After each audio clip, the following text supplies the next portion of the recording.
Hi, I'm John Byrne with Poets&Quants. Sandy Kreisberg, the HBS guru. Indeed, and we're here with another episode of Handicapping Your Elite MBA Odds. Today's candidate is a real non-traditional and unusual candidate. I love this guy, I'm just going to tell you. He has a undergraduate degree from Temple University in cello performance. He actually got a start in the mailroom of a big four.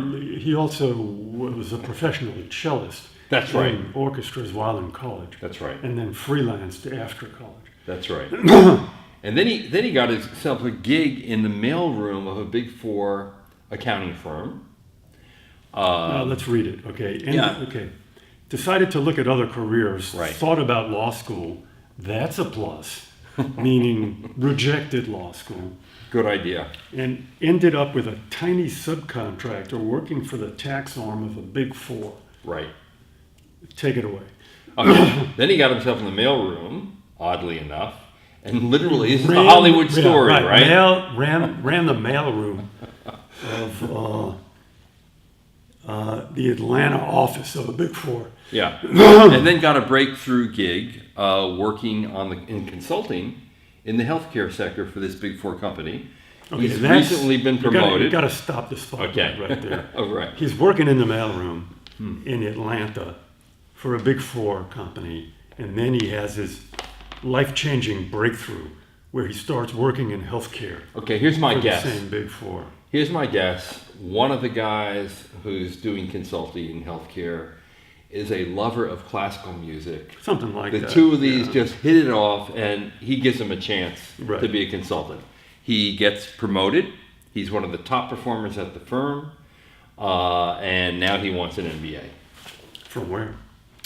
Well, he has an unusual choice of schools. No. Yale and Read Cornell. this off. He's had a lot of success as a consultant at the Big Four. He says he's consulted on the Ebola and the Zika virus, the opioid epidemic, healthcare provider preparedness, and pro bono work as well.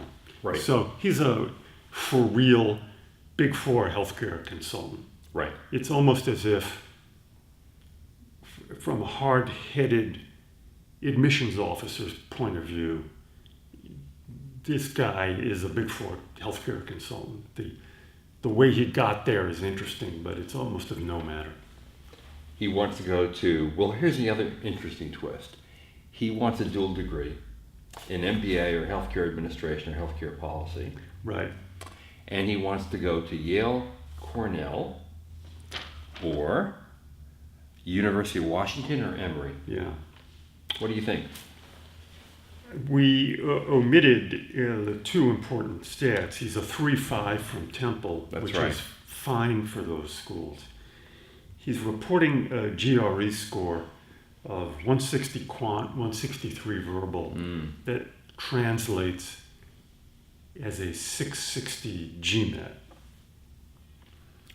So what he's saying to Yale, Cornell, Emory, and Washington, take me, I've got a 660 GMAT. The GMATs at those schools, the average GMAT is for Yale 725, so that's a reach. For Cornell 700, also a reach.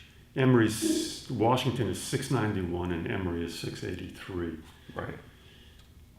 Less of a reach, obviously. So, John, what's my advice to this dude? Well, you're going to do the old tough love Yeah, what's my advice. tough love advice? Take the test again. Yeah, keep taking either the GMAT or the GRE. These people would like to meet you halfway. Those standardized tests we've been through this time and time again. The standardized tests count more and more. You know, it sounds like torture to go one more time, two more times. Your score kind of drifts up. So tough love, retake the GRE or just take the GMAT. Right. What else can he do to make himself look really good to these schools? Just have the people at the Big Four firms back him. You know, these are not these are okay schools. He's not talking about, gee, I want to go to Stanford. Right. So in that sense, I mean, it's realistic. His reach school here is Yale and Cornell. Right. And Emory and UWash, he's pretty much on target. He would be on target except, for 20 or 30 GMAT points. Yeah, but that's the average, which means, there are a lot of people They take people below it, for sure. Right. And I don't know, I kind of like a cello playing, up from the mailroom kind of guy. Business schools like musicians. It gives them the delusion that what they're doing is artistic.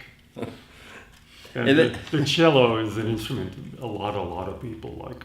Yeah. The other thing is his career goal is not much of a stretch. He actually wants to work as a consultant. Yeah, the career goal perfectly grows out of what he's done. He's Right. had this deep engagement with public health, fighting Zika and Ebola, the opioids, and healthcare provider preparedness. That's a good one after those hurricanes. And pro bono stuff. Yeah, he's Right. that kind of guy. Yeah. He's a do-gooder cello guy with a lowish GRE score.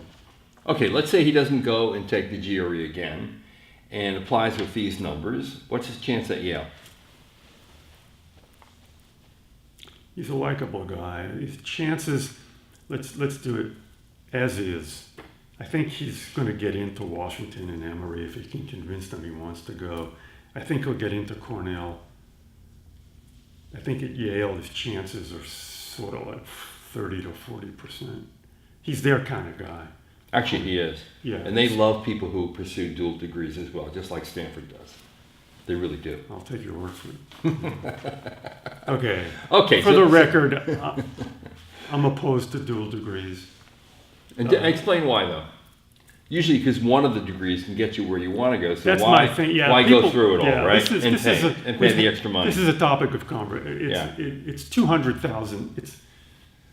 It's a lot of money by the time the smoke clears. You lose a year of income, and you pay the tuition. So that frequently comes out to $250,000. High price tag, particularly if you don't need it to reach your career goal. This guy doesn't. He doesn't need a health degree. Yeah. To rejoin the Big Four. Right. In a job he's already had. Yes, that's true. Right.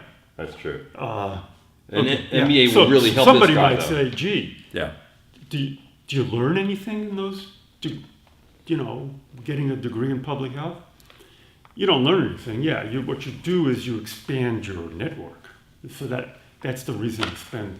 Yeah, here's the question.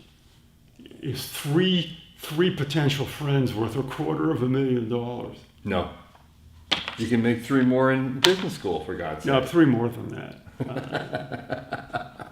If people have, if viewers have more information about the dual degree, drop a comment. They say, hey, Sandy, I'm a dual degree candidate. It was worth it. I'd be interested in hearing from people like that. Great. And tell me why. Great. All right. So, tough love advice. Take the standardized test again. Do a little bit better. It will increase your chances, particularly at Yale and Cornell. We think you're pretty good for Emory and Washington, where you are. That's your choice entirely. I think an MBA for this guy is really good since he has a non-traditional cello performance undergraduate degree. You want that MBA. You need the MBA. Okay. Ideal. Sign, seal, and deliver this guy. Yeah, totally. So, this is John Byrne with PoetsandQuants, and Sandy Kreisberg, the HBS guru. We'll see you on the road to business school.